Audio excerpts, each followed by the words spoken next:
In this lesson, we are looking at lesson 20, the very last lesson in this book.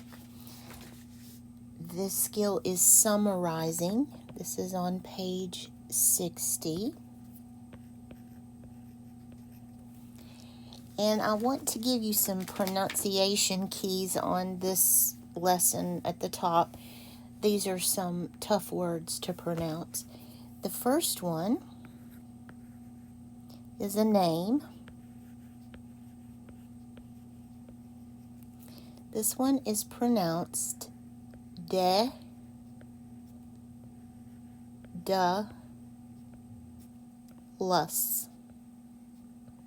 Daedalus. Daedalus.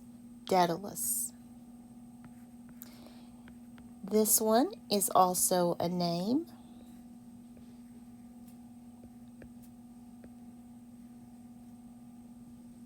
I'm actually going to break it right here, I believe. I'm not sure. I'm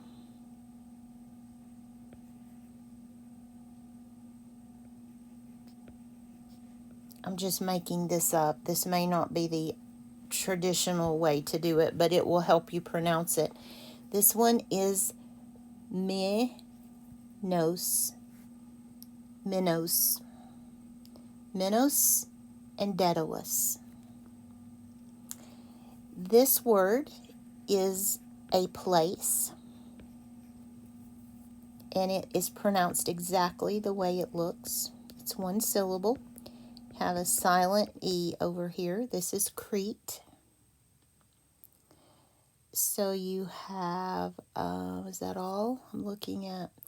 Daedalus, Minos, and Crete.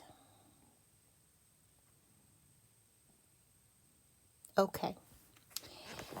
This is page 60, the passage, and there is a picture of the Knossos Palace in Crete, which was the home of King Minos, and possible location of the labyrinth. And if it doesn't tell us what labyrinth is, we will look that one up, because that's an interesting story too. So let's read this story and see what we come up with. I'm on page 60. A long time ago, a clever man named Daedalus designed marvelous buildings. His work was so clever that Minos, the king of Crete, asked Daedalus to design an unusual structure. At first, Daedalus refused. He did not want to work for the king. Everyone said that the king could turn cruel at a moment's notice. Minos, however, did not like being refused, so he threatened Daedalus. The next day, Daedalus and his son Icarus sailed to Crete to start building the structure. Summary: Daedalus refused to design an unusual structure for King Minos. After King Minos threatened him, Daedalus and his son went to Crete to build the structure. Now let me see if I can get an internet connection. We will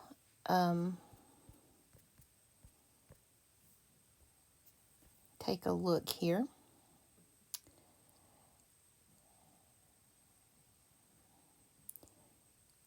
That's not what I'm looking for. It was ancient Greek civilization.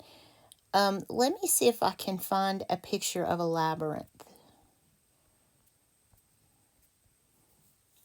There's the definition of labyrinth. Let me just read that while we're here. It's a complicated, irregular network of passages or paths in which it is difficult to find one's way. A synonym would be a maze. A labyrinth of passages and secret chambers. But I want to show you a picture, if I can, so that you have a mental image of a labyrinth. Now, this must be a musician, a film, or something.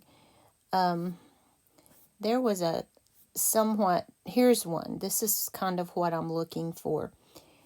Here's a labyrinth. This one's made with plants, But imagine making this with a building, say, underneath the ground. You have all these passages. It's like a maze. But that is the mental image of labyrinth, whether it's made out of trees and bushes or concrete. You can have labyrinths made out of many materials. Okay, back to our story.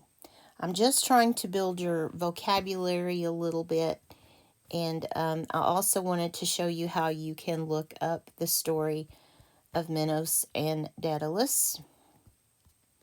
Icarus is also a very important figure in Greek mythology.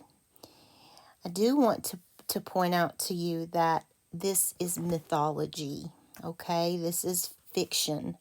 This is not a historical article. It is a fictitious article. And here is the basic summary when I Googled it. Sometimes you can get a really, really good just clip of what's happening. Minos called on Daedalus to build the famous labyrinth in order to imprison the dreaded Minotaur. The Minotaur was a monster with the head of a bull. And we're going to find out more about the Minotaur in just a second. But that's sort of the gist of the story. Icarus and Daedalus, father and son, were commissioned by Minos to build this famous labyrinth so that the king could put this monster in there. And we're about to read about the Minotaur down here at the bottom. Again, this is fiction. It is from Greek mythology. You've probably heard about the gods and goddesses of Greek mythology, so this story factors in there. Okay, so here's the passage. Daedalus built a labyrinth to hold the Minotaur. And let me give you the sound spelling.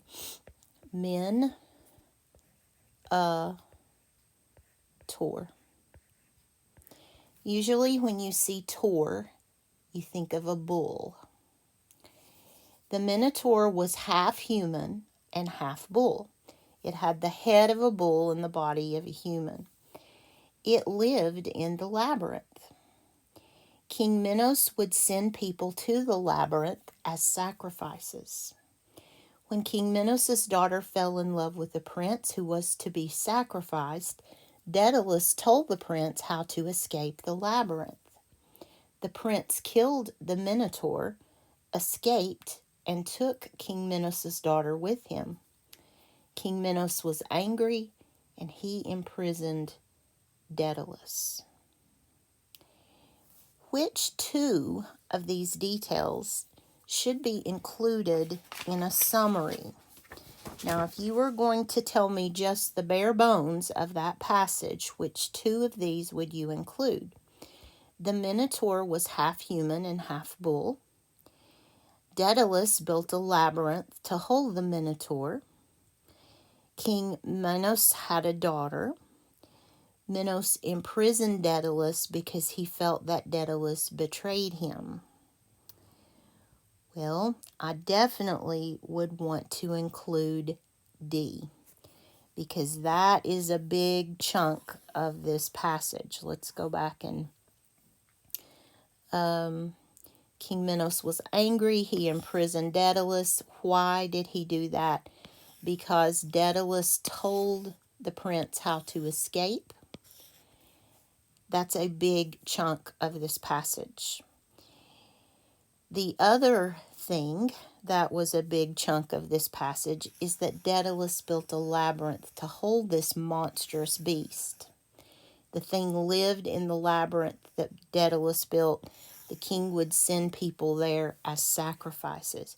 So that labyrinth is another important part of this story. I'm going to see, I started to search for Minotaur just to see if I can show you a mental image of what that thing was supposed to look like. Again, it's mythology. This is the one that I'm familiar with. Whichever one you look at, it's not a very pleasant thing. So as the story goes, King Minos trapped this thing in the labyrinth that Daedalus built, and he would throw sacrifices down in there. I guess you would want to keep that thing happy. But that's a mental image of the Minotaur. He was half man, half bull. All right. Again, this is fiction. This is not supposed to be true. All right, I'm going to stop this video, but in the next one we will learn a little bit more about Daedalus, I believe.